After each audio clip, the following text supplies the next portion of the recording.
ప్రియమైన బిడ్డారా, ప్రభువైన యేసుక్రీస్తు వారి నామములో మీ అందరికీ నా హృదయపూర్వకమైన వందనాలు చెల్లిస్తున్నాను.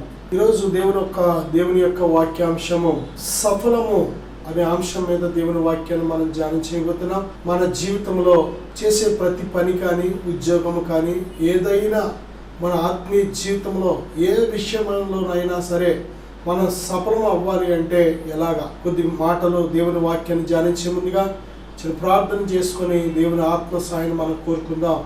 పరిశుద్ధుడా, ఘనమైన తండ్రి, ఇప్పుడే నాయన ఈ వాక్యం ఆలకిస్తున్న ప్రతి బిడ్డను దర్శించండి అయ్యా. ఇప్పటి వరకు వారి జీవితాల్లో ఓటమి, ఫెయిల్యూరు ఉన్నట్లయితే ఇప్పుడే నాయన సఫలముతో, విజయముతో నింపండి. ప్రతి ఓటమిని తీసివేయండి ప్రభువా. గొప్ప విజయముతో నింపండి నాయన. ఎలాగ విజయవంతమైన ఆత్మీయ జీవితాన్ని జీవించాలో, ఎలాగ విజయవంతమైన అన్ని విషయాల్లో నాయన జీవితాన్ని జీవించాలో సహాయం దయచేయండి. మాట్లాడండి నాయన. నిబిడలు చేయి సమస్తాన్ని సఫలపరచమని, మీరే మాతో మాట్లాడమని యేసుక్రీస్తు వారి నామములో అడుగుచున్నాను తండ్రి, ఆమేన్. ఆదికాండం 39:3 కానీ మనం చూసినట్లయితే దేవుడు యోసేపుకు తోడుగా ఉన్నట్లు మనం చూస్తున్నాం. అలాగే ఇస్సాకు కానీ, యాకోబు కానీ, అబ్రహాము దగ్గర నుంచి, అలాగే దావీదు జీవితంలో కానీ, మోషే జీవితంలో కానీ, భక్తులు ఎవరి జీవితాల్లోనైనా సరే వారు చేసిన సమస్తము కూడా సఫలం అవ్వడానికి కారణం, సక్సెస్ అవ్వడానికి కారణం, ఫలించడానికి కారణం, ఫ్రూట్ఫుల్గా ఉండడానికి కారణం ఏంటంటే ఒక్కటే, దేవుడు వారికి తోడుగా ఉండడం. దేవుడు ఏ వ్యక్తికైతే తోడుగా ఉంటాడో ఆ వ్యక్తి చేసే సమస్తము కూడా సఫలం అవుతుంది. దేవుడు తోడుగా లేని ఏ వ్యక్తి చేసేది ఏదైనా సరే ఫెయిల్యూర్ అవుతూ ఉంటుంది. దేవునికి దూరంగా ఉండి నువ్వు ఏ మాత్రము సక్సెస్ అవ్వలేవు, సఫలము అవ్వలేవు అనే విషయాన్ని గ్రహించాలి. యోహాను సువార్త 15:5 ప్రభు చెప్తున్న సత్యం కానీ మనం చూసినట్లయితే, నాకు దూరంగా ఉండి మీరు ఏమీ చేయలేరు, దేవునికి దూరంగా ఉండి ఏమీ చెయ్యలేము అనే విషయాన్ని మొదట మనం గ్రహించాలి. మానవుడు దేవుడు లేకుండా ఈ లోకమంతా సంపాదించవచ్చు. ఒకడు లోకమంతయు సంపాదించి తన ప్రాణము పోగొట్టుకుంటే వానికి ప్రయోజనం ఏంటని ప్రభు అడుగుతున్నారు. ఈ లోకమంతను సంపాదించవచ్చు, ధనము సంపాదించవచ్చు, పేరు సంపాదించవచ్చు, అధికారం సంపాదించవచ్చు, మనుషులను సంపాదించవచ్చు, ఆస్తులు సంపాదించవచ్చు, వాహనాలు సంపాదించవచ్చు, గృహాలు సంపాదించవచ్చు, డబ్బు సంపాదించవచ్చు, ఈ లోకం అంతా సంపాదించవచ్చు. కానీ పరలోకాన్ని సంపాదించలేవు, నిత్య జీవాన్ని సంపాదించలేవు, దేవునితో ఉన్న సహవాసాన్ని సంపాదించలేవు. దేవుని ప్రియమైన బిడ్డారా, దేవుడు లేకుండా మనము సాధించేది శూన్యమనే విషయాన్ని మనం గ్రహించాలి. మనము సాధించింది, దేవుడు లేకుండా మనం సాధించింది అది ఎంత ఉన్నతమైనదైనా సరే క్షణకాల్లో సాతాను వాటిని నేలమట్టం చేసేస్తాడు. శత్రువైన సాతాను ఒకవేళ నీ మీదకి వచ్చాడు అంటే చాలా తక్కువ సమయంలో, రెప్పపాట్లో వాటన్నిటిని కూడా నేలమట్టం చేసేస్తాడు. ఎన్ని సంవత్సరాలు కష్టపడి కోట కట్టుకుంటావో, గూడు కట్టుకుంటావో, గోపురం కట్టుకుంటావో, దేవుడు లేకుండా ఏ మాత్రము కానీ నువ్వు ఉన్నా సరే శత్రువైన సాతాను, ఈ లోకాధికారి అయిన సాతాను రెప్పపాట్లో వాటన్నిటినీ కూడా నేలమట్టం, బూడిదపాలు చేసేస్తాడు. చాలా జాగ్రత్త.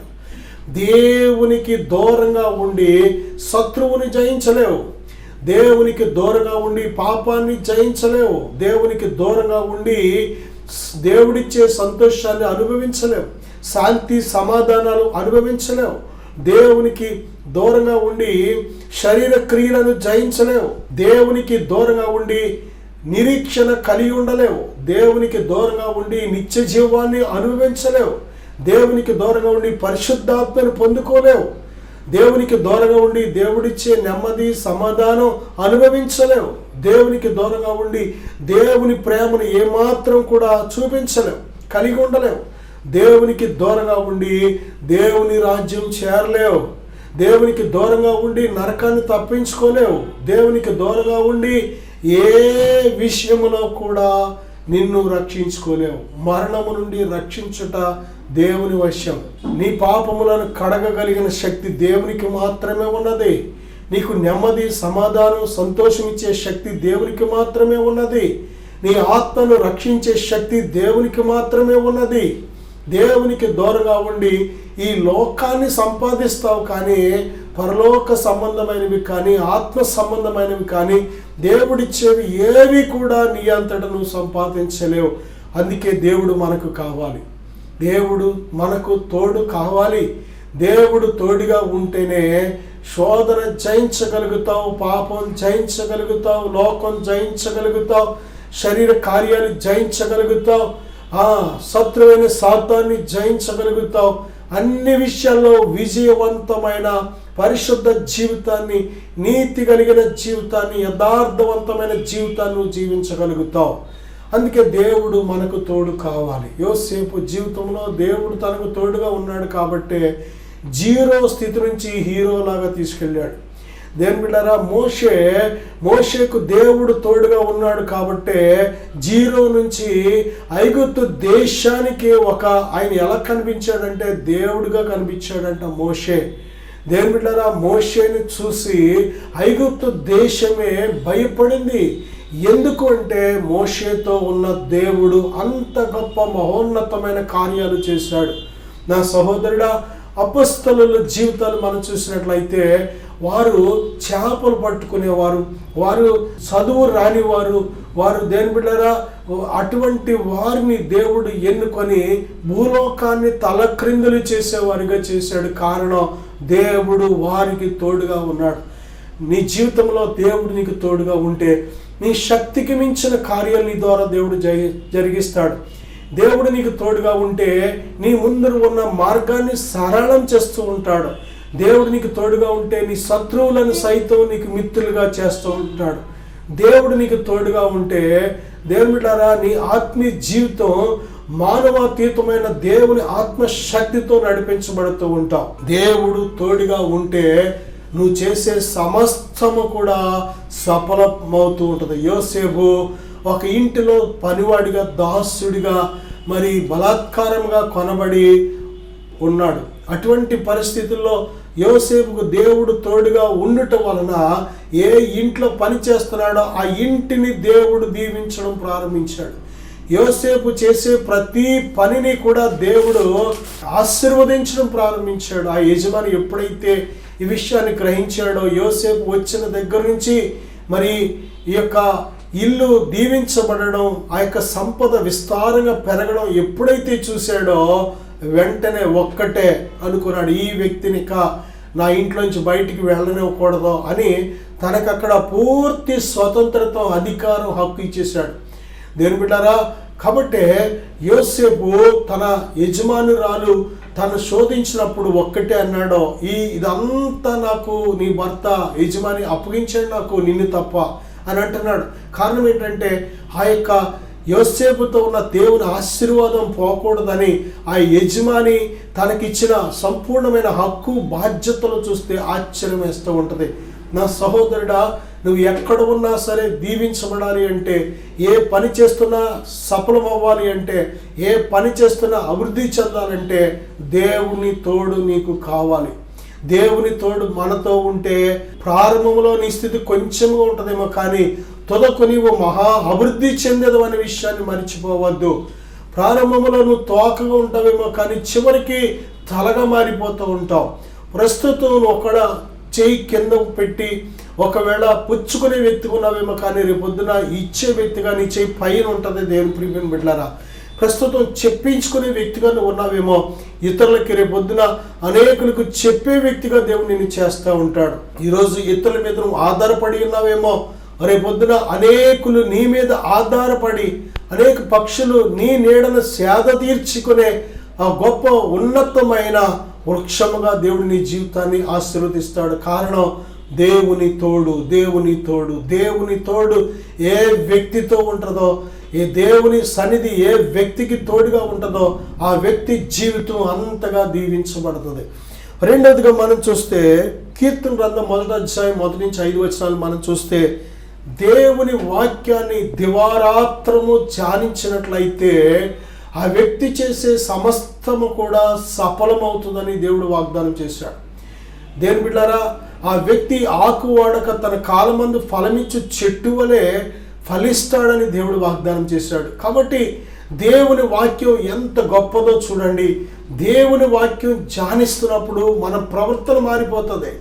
దేవుని వాక్యం ధ్యానిస్తున్నప్పుడు మన నడకలు మారుతాయి, మన ప్రవర్తన మారుతుంది, మన మాటలు మారుతాయి, మన చూపులు మారుతాయి, మన యొక్క సమస్తము కూడా జీవితం అంతా కూడా ఒక నూతన సృష్టి వలె మారుతుంది. ఎందుకంటే దేవుని వాక్యం దేవుడై ఉన్నాడు, వాక్యము దేవుడై ఉన్నాడు, దేవుడు వాక్యమై ఉన్నాడు కనుక దేవుడు మన హృదయాలను మార్చగలిగిన శక్తిమంతుడు. దేవుని వాక్యం మన హృదయాలను మార్చగలిగిన శక్తివంతమైనది కనుక దేవుని మాట ప్రతిదీ ఆత్మతోనూ జీవముతో ఉన్నాయి కనుక ఆ మాటలు మన హృదయంలోకి వెళ్ళినప్పుడు గొప్ప గొప్ప మార్పులు తీసుకొని వస్తూ ఉంటుంది. కనుక ఆ యొక్క వాక్యము ధ్యానించినప్పుడు మనలో కలిగే ఆ పరివర్తన, ఆ మార్పును బట్టి దేవుడు మనము చేసే ప్రతిదాన్ని సఫలపరుస్తూ ఉంటాడు.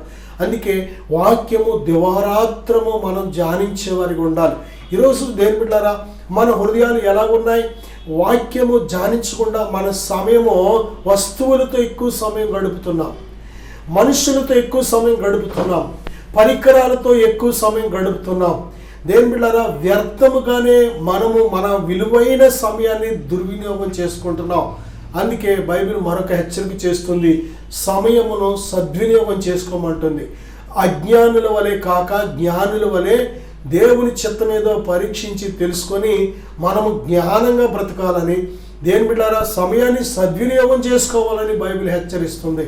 సమయము దేవుని బిడ్డలారా చాలా విలువైనది. దినములు చెడ్డవి గనుక ఈరోజు ఇది కడవరి దినాల్లో మనం ఉన్నాం.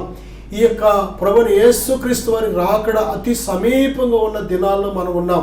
కనుక సమయము కొంచెమే కనుక శత్రువైన సాతాను ఎవరిని మృంగుదురని వాడు గర్జించు సింహంలో తిరుగుతున్నాడు. కనుక మనము బుద్ధిమంతులుగా జ్ఞానవంతులుగా మనం ఏం చేయాలంటే మన సమయాన్ని సద్వినియోగం చేసుకొని దేవుని బిడ్డలారా నిత్యము కూడా దేవుని వాక్యముతో నింపబడే వారిగా మనం ఉండాలి.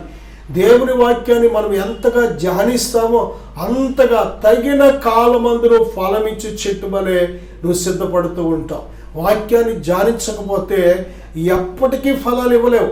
వాక్యాన్ని ధ్యానిస్తే ఇవాళ కాకపోతే రేపైనా ఫలం ఇస్తావు, ఈ నెల కాకపోతే వచ్చి నెలైనా ఫలం ఇస్తావు, ఈ సంవత్సరం కాకపోతే వచ్చి సంవత్సరమైనా బాగా ఫలిస్తావు. వాక్యం అనేది నువ్వు ధ్యానించకపోతే ఎప్పటికీ ఫలించలేవనే విషయాన్ని జ్ఞాపకం ఉంచుకోవాలి. నా సహోదరుడా, నా సహోదరి, మన ఆత్మలకు ఆహారం వాక్యం, మన ఆత్మలను అభివృద్ధి చేసేది వాక్యం, మన ఆత్మలు ఫలించేలాగా చేసేది వాక్యం, మన ఆత్మలు వర్ధిల్లేలాగా చేసేది వాక్యం.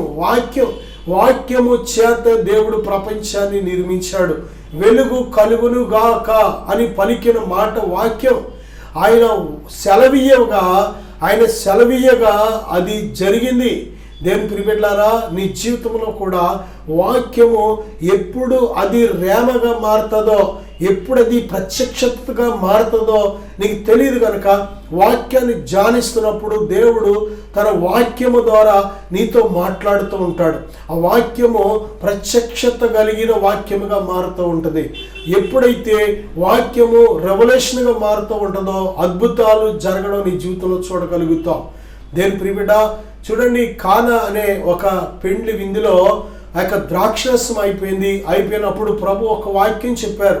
ఆ బాణలను నీళ్లతో నింపమన్నప్పుడు దేవుని బిడ్డలారా ఆ నీళ్లు ఎక్కడి నుంచో తేవాలి, అది చాలా కష్టమైన పని. ఎందుకంటే మనలాగా అంత ఈజీగా నీళ్లు దొరికే ప్రాంతాలు కాదు అవి అక్కడ. కాబట్టి వాళ్ళు కష్టపడి 6 రాతి బాణలో నీళ్లతో నింపడానికి చాలా ప్రయాసపడ్డారు, కష్టపడ్డారు.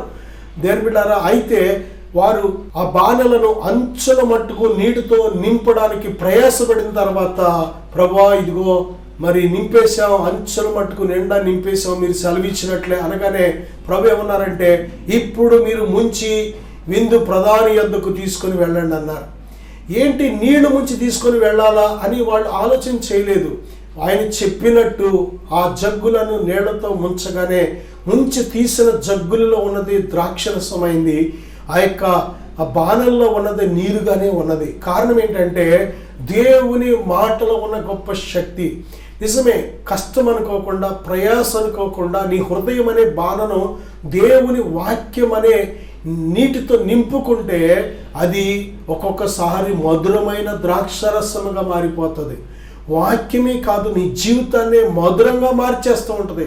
కనుక నా సహోదరుడా, నువ్వు చేసిన ప్రతీదీ కూడా సఫలం అవ్వాలి అంటే మొదటిగా దేవుని తోడు నీకు కావాలి.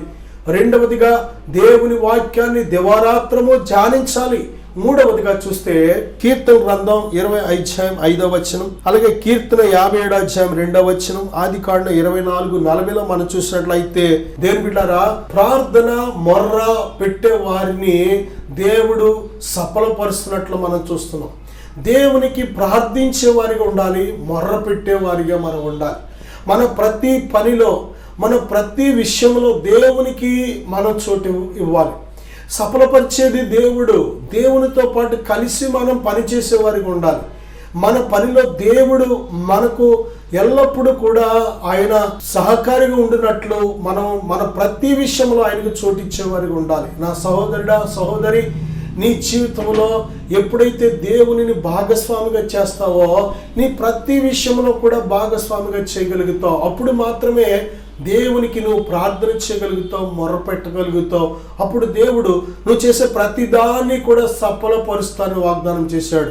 నాలుగవదిగా మనం చూస్తే కీర్తన గ్రంథం 11:3 యెషయా గ్రంథం 26:12 మనం చూస్తే, నీ పనుల భారము ఆయన మీద ఉంచుము అన్నాడు.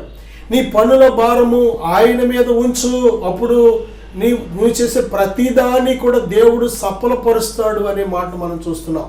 నిజమే దేవుడారా, పని భారము మత్తయి సువార్తలో మనం చూస్తే, ప్రయాసపడి భారం మోసుకొనిచున్న సమస్త జనులారా నా యొద్దకు రండి, నేను మీకు విశ్రాంతి కలుగు చేస్తానని ప్రభు చెప్తున్నారు. ప్రయాసపడి, మత్తయి సువార్త 11:29 చూస్తే, మనము ప్రయాసపడుతున్నాం, భారాలు మోసుకుంటున్నాం. ఒక్కొక్కరు ఒక్కొక్క రకమైన భారం. కొంతమంది పనుల భారం, కొంతమంది పాప భారం, కొంతమంది శాప భారం, కొంతమంది రోగం అనే భారం, కొంతమంది అప్పులనే భారం, కొంతమంది నిందలు అవమానం అనే భారం, కొంతమంది ఒంటరితనం అనే భారం. అనేక రకాల భారాలతో మనం కృంగిపోతున్నాం. కానీ దేవుడు మనల్ని ప్రేమించి ఆయన తన 2 చేతులు చాపి ఎదురు చూసి పిలుస్తున్నాడు. ఏమనంటే, ప్రయాసపడి భారం మోసుకొనిచున్న సమస్త జనులారా నా యొద్దకు రండి, నేను మీకు విశ్రాంతి కలుగు చేస్తానని. నా సహోదరుడా, నా సహోదరి, నీ భారము దేవుని యొద్దకు వస్తున్నావు, కానీ దేవుని మీద నీ భారాన్ని మోపగలుగుతున్నావా? ఎంతవరకు దేవుని విశ్వసించావు? నీ జీవితంలో దేవుడు కార్యాలు చేయగలడని ఎంతవరకు ఆయనకు చోటిచ్చావు? నిజమే, దేవునికి నిజంగా మనం చోటిచ్చినట్లయితే, అంటే విశ్వసించినట్లయితే మన భారమంతా ఆయన మీద వేస్తాం. అదే విశ్వాసం. విశ్వసించిన నీ భారం ఆయన మీద వేస్తే విశ్వసించువాడు కలవరపడడు, విశ్వసించువాడు సిగ్గుపడడనే గొప్ప గొప్ప వాగ్దానాలు మనం చూస్తున్నాం. విశ్వసించమనే పేరే, కానీ విశ్వసించినట్లయితే ఎంతవరకు మనం కలవరపడకుండా, ఎంతవరకు మనం సిగ్గుపడకుండా ఉంటున్నాం. దేని ప్రియబిడ్డలారా, బైబిల్ చెబుతుంది, అనుమానము కలిగి ఉండకుడి. మనము దేని బిడ్డలారా, ఈ కొండను చూసి నువ్వు ఎత్తబడి సముద్రంలో పడుగాకని చెప్పి మన మనసులో సందేహింపకుండా ఉండిన ఎడల అది వెళ్ళి పడుతుందని దేవుడు వాగ్దానం చేశాడు. ఇటువంటి కొండ నీ జీవితంలో అప్పు అనే కొండ లాంటి సమస్య, లేక అనారోగ్యం అనే సమస్య, లేక అప్పులు అనే సమస్య, నిందలు అవమానం అనే సమస్య, ఒంటరితనం అనే సమస్య, లేకపోతే దేని బిడ్డలారా ఏ సమస్య, బిడ్డల వివాహాలు ఒక సమస్యగా ఉందా? అప్పులు అనేది ఒక సమస్యగా ఉందా? అనారోగ్యం అనేది ఒక సమస్యగా ఉందా? ఇల్లు లేక ఒక సమస్యగా ఉన్నదా? దేని బిడ్డ ఉద్యోగం లేక ఒక సమస్యగా ఉన్నావా? అది ఏ కొండ అయినా సరే, ఏ కొండ లాంటి సమస్య అయినా సరే, నీ దేవునికి సమస్తము సాధ్యమే. దేవునికి అసాధ్యమైంది ఏది లేదు కనుక దేవుని మీద నువ్వు విశ్వాసం ఉంచినప్పుడు దేవుడు, దేవుని బిడ్డలారా, నువ్వు విశ్వసించినట్లు నీకు చేసే దేవుడు ఆయన. నువ్వు అడుగుచున్న వాటిని ఎల్లను పొంది ఉన్నావని నమ్ముతున్నావా? నమ్మితే దేవుని స్తుతిస్తావు. దేని బిడ్డారా, కొద్దిమంది జరిగిన తర్వాత స్తుతిస్తానులే, చూసిన తర్వాత స్తుతిస్తానులే, లేకపోతే అది నా కళ్ళకు కనిపించిన తర్వాత నేను స్తుతిస్తానులే అనుకునే కొద్దిమంది కొంచెం అవిశ్వాసం కలిగిన జనాంగం. కానీ సంపూర్ణమైన విశ్వాసానికి ఉండే లక్షణం ఏంటంటే అది జరగక మునిపే దాన్ని జరిగించే దేవుడు నమ్మదగిన వాడు కనుక, తప్పనిసరిగా ఆయన జరిగిస్తున్నాడు కనుక ముందుగానే దేవునిని స్తుతిస్తావు. అందుకే ఎల్లప్పుడూ దేవుని బిడ్డలారా, కార్యానికి ముందు కార్యం తర్వాత కూడా మనము దేవునిని స్తుతించే వారిగా ఉండాలి. కృతజ్ఞత స్తుతులు ఎల్లప్పుడూ చెల్లించే వారిగా మనం ఉంటున్నప్పుడు మన విశ్వాసం ఎంతగానో అభివృద్ధి చెందుతుంది. నా సహోదరుడా, సహోదరి, ఇదిగో ఇది అనుకూలమైన సమయం. దేవుని బిడ్డ, నువ్వు చేసే ప్రతీది కూడా సఫలం అవ్వాలంటే నీ భారము దేవుని మీద మోపు. నీ మార్గాన్ని దేవుడు సరళం చేస్తాడు. నీ ముందు ఉన్న ఆటంకాలు తొలగిస్తాడు దేవుడు. మత్తయి సువార్త 13:33 మనం చూస్తే, మత్తయి సువార్త 13:23 మంచి నేలను విత్తబడిన విత్తనముగా ఉండాలి. కొన్ని విత్తనాలు, నేను ప్రియమైన బిడ్డలారా, విత్తనాలు దేవుడు వెదజల్లుతూ ఉన్నప్పుడు కొన్ని విత్తనాలు ఎక్కడ పండి అంటే రోడ్డు త్రోవ ప్రక్కన పండి, కొన్ని విత్తనాలు రాతి నేల పండి, కొన్ని విత్తనాలు ముళ్ళ తుప్పల్లో పండి. కానీ కొన్ని విత్తనాలు ఎక్కడ పండి అంటే యోగ్యమైన మంచి మనసు అనే మంచి నేలను పండి. మంచి నేలనే యోగ్యమైన మంచి మనసు నీకుంటే దేవుని వాక్యం బహుగా ఫలిస్తుంది. నీ మనసులో ఐక విచారం పెట్టుకొని, కలవరం పెట్టుకొని, అవిశ్వాసం పెట్టుకొని, దేని బిడ్డ, ఇటువంటి లక్షణాలు నీలో ఉంటే ఫలించలేవు. కాబట్టి యోగ్యమైన మంచి మనసు అంటే నీ దేవుడు నీకున్నాడు కనుక, కార్యాలు చేసే దేవుడు నీకున్నాడని గొప్ప విశ్వాసముతో ధైర్యము కలిగి, దేని బిడ్డ, దేనిని గురించి కలవరపడకుండా, భయపడకుండా, మరి ధైర్యము కలిగి ప్రభుని సంతోషంగా వెంబడించే మనసు యోగ్యమైన మనసు. అటువంటి యోగ్యమైన మనసు నీలో ఉన్నట్లయితే నూరంతలుగా ఫలిస్తావు. నా సహోదరుడా, సహోదరి, నువ్వు చేసే ప్రతీది కూడా సఫలము ఎప్పుడవుతుందంటే నువ్వు మంచి మనసు కలిగి దేవుని వాక్య ప్రకారం జీవిస్తున్నప్పుడు నువ్వు చేసే ప్రతీది కూడా సఫలం అవుతూ ఉంటుంది. కొలస్సీయుల రాసిన పత్రిక 1:10 ఆయన చిత్త ప్రకారం మనము ఏది అడిగినా, ఆయన చిత్త ప్రకారం ఏది చేయ తలపెట్టినా దాన్ని సఫలపరిచే దేవుడు. దేని బిడ్డారా, ఆయన చిత్తానికి విరోధంగా మనం ఏది అడిగినా ఇచ్చే దేవుడు కాదు. సెంటిమెంటల్గా లొంగే దేవుడు కాదు ఆయన. నువ్వు ఆయన చిత్తానికి విరోధమైనది అడుగుతూ సెంటిమెంటల్గా ఆయన దగ్గర నుంచి పొందుకోవాలని ప్రయత్నం చేస్తే అది మన అజ్ఞానం, మన బుద్ధిహీనత. దేని ప్రియమైన బిడ్డారా, దేవుడు ఎప్పుడు కూడా సెంటిమెంట్ని చూడడు, ఆయన హృదయాన్ని, అంతరంగాన్ని చూస్తాడు. కనుక నా సహోదరుడా, సహోదరి, హృదయాన్ని, అంతరంగాన్ని చూసే దేవుని దృష్టిలో నీ హృదయం విరిగి నలిగిన హృదయంగా ఉన్నట్లయితే తప్పనిసరిగా దేవుడు నీకు జవాబిచ్చే దేవుడుగా ఉన్నాడు. దేవుని చిత్తాన్ని మనం గ్రహించాలి. దేవుని చిత్త ప్రకారం ఏది అడిగినా ఆయన దయచేసే దేవుడుగా ఉన్నాడు కనుక ఆయన చిత్తాన్ని మనం మొదటిగా గ్రహించాలి. ఆయన చిత్త ప్రకారం ప్రతీదీ కూడా అడగడానికి మనం సిద్ధంగా ఉండాలి. ఆయన చిత్త ప్రకారం అడిగే ప్రతి దాన్ని చేయడానికి దేవుడు నిత్యము సిద్ధంగా ఉంటాడు. కనుక దేవుని సమయంలో ప్రతీదీ కూడా ఆయన చిత్త ప్రకారం నెరవేర్చే దేవుడు కనుక మనం దేవునికి ఎప్పుడైతే మన జీవితాలు అర్పించుకుంటామో, ఆయన చేతికి మన జీవితాన్ని సమర్పించుకుంటామో, ఆయన మనం ఊహించిన, అడిగిన దానికంటే మహోన్నతమైన గొప్ప కార్యాలు జరిగించే దేవుడిగా ఉన్నాడు. చిన్న ప్రార్థన చేద్దాం, అందరూ విశ్వాసంతో ఏకీవిద్దాం. పరిశుద్ధుడా, ఘనమైన తండ్రి, ఇప్పుడే నాయన ఈ యొక్క వాక్యాన్ని ఆలకిస్తున్న ప్రతి బిడ్డను దర్శించండి ప్రభువా. ఓ తండ్రి, వారు చేసేది ఇప్పటి వరకు ఒకవేళ నాయన ఓటమితో ఉందేమో, కృంగిపోయి ఉన్నారేమో ప్రభువా, ఓడిపోయి ఉన్నారేమో, పడి ఉన్నారేమో, దయతో లేవనే తండ్రి ఇప్పుడే నాయన నీ బిడ్డలు చేసే ప్రతిదీ నీ చిత్తానుసారంగా సఫలపరచండి ప్రభువా. సఫలమవునుగాకని ప్రార్థిస్తున్నాను. నీ బిడ్డల జీవితంలో ప్రతీదీ కూడా నీ చిత్తానుసారంగా సఫలపరచబడనిగాకని ప్రార్థిస్తున్నాను. ఓ తండ్రి, నీ బిడ్డలకు విరోధంగా ప్రతి విధమైన ఆటంకం తండ్రి, మీ చిత్తం కాని ప్రతీది కూడా నీ బిడ్డల జీవితాల నుంచి బయటికి వెళ్ళిపోవునిగాక ఆజ్ఞాపిస్తున్నాను. నాయన, మీ చిత్తము నెరవేర్చబడునుగాక, మీ చిత్తము నెరవేర్చబడునుగాక. నీ బిడ్డలు చేసే ప్రతీది కూడా సఫలపరచబడునుగాక. నాయన, సఫలపరచబడకుండా అడ్డగిస్తున్న ప్రతి అపవాది వాడి ఆటంకాలు యేసు నామములో తొలగిపోమని ఆజ్ఞాపిస్తున్నాను. మీ గొప్ప కృపను కుమ్మరించమని, దీవించమని ఓ యేసు క్రీస్తు నామములో దీవిస్తూ ప్రార్థిస్తున్నాను తండ్రి. ఆమేన్, ఆమేన్. God bless you.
ఎవరు ఎక్కడి నుంచి వచ్చారు?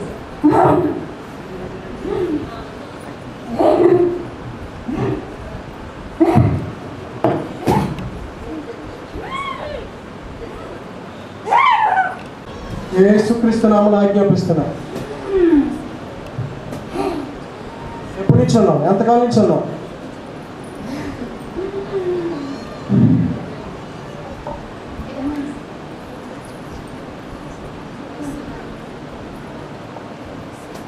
In the name of Jesus Christ.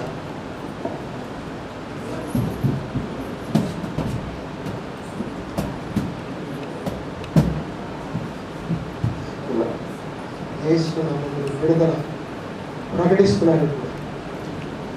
మొదలుకొని సంపూర్ణ ఆరోగ్యం, నెమ్మది, సంతోషం కలుగులుగా అర్పిస్తున్నాను. దేవుడిని విడిపించాడు. సంతోషంగా దేవుడికి స్తోత్రం చెప్పండి. హల్లెలూయా. దేవుడు నన్ను విడిపించాడు. నా పేరు వచ్చి విజయలక్ష్మి అండి. మా ఊరు వచ్చి చాదరేసుకుంట. నేను కొన్ని రోజులుగా ఎంతగానో నలిగిపోతున్నాను. అది ఏంటన్నది నాకైతే తెలియడం లేదు. ఇంట్లో బాధల వల్ల ఎందుకు నలిగిపోతున్నానో తెలియడం లేదు. పిల్లల విషయం వచ్చి కూడా వాళ్ళు ఎంతగానో నా దగ్గరికి వచ్చినా నేను వాళ్ళని కూడా దగ్గరికి రానివ్వడం లేదు. అది కోపం వచ్చేస్తుంది. వాళ్ళతో ఎంతగానో చిరాకు పడుతున్నాను నేను. అది కూడా నాకు తెలియడం లేదు. ఇంట్లో భర్త విషయం అందు, కుటుంబ విషయం అందు నేను ఎంతగానో నలిగిపోతున్నాను. అది నాకు తెలియడం లేదు. తర్వాత వచ్చి వాళ్ళతో దెబ్బలాడుకున్నా ఏం చేసినా నేను దేంతో దాంతో కొట్టేసుకుంటున్నాను. అది నేను ఎందుకు ఇలా చేసుకుంటున్నానో కూడా నాకు తెలియడం లేదు.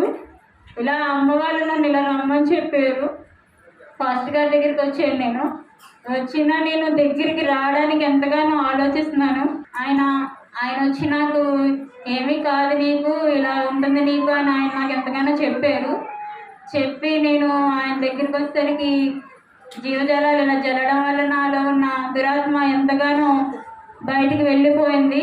దేవుడు నన్ను ఎంతగానో దీవించి నాకు ఇంత ఆరోగ్యవంతమైన శక్తిని నాకు కలగజేశారు. తల్లో ఉన్న భారం మొత్తం నాకు ఎంతగానో తొలగిపోయింది. తల్లో ఎంతగానో బాధపడుతూ నాకు ఏదేదో అయిపోతున్నట్టు దేంతోనూ కొట్టేసుకుంటున్నాను నేను. అలాంటిది దురాత్మ నాలో ఉండి నన్ను ఎంతగానో శోధన పెట్టింది. ఈ పెట్టడం వల్ల నాకు ఈ జీవజలాలు జల్లడం వల్ల నాకు ఎంతగానో పరిశుద్ధాత్మ నాకు ఎంతగానో కలగజేశాడు దేవుడు. నాకు ఎంతగానో ఇప్పుడు తేలిగ్గా ఉంటుంది. ఉండి నన్ను దేవుడు ఎంతగానో దీవించి బలపరిచినందుకు నా కుటుంబాన్ని కూడా నాకు సన్నిధిలోకి నడిపించమని, నా కుటుంబాన్ని దేవుడు దీవించి ఆశీర్వదించమని, చిన్న సాక్ష్యం దేవుడు దీవించమని